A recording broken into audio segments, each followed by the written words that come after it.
Everyone, good morning. তো সকাল সকাল উঠে গেছি, এখন বাজছে তোমার 6:40 মতো। তো সকালে উঠে চলো এবার আমি বাথরুমে যাব, একটু ব্রাশ করে নেব। চলো ব্রাশ করে নিই।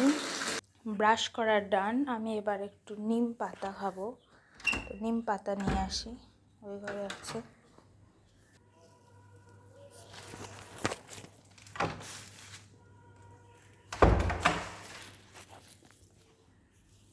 তো এই নিম পাতা আমি নিয়ে চলে এলাম, এবার এটাকে ধুয়ে খাবো, তার সাথে জলও গরম করে খাবো। তো এই আমি চা বসিয়ে দিয়েছি, এখানে চা হচ্ছে। তো চা করে এখানে কিছু বেঁচে যাওয়া পাউরুটি আছে, এইটা দিয়ে চাটা খেয়ে নেব।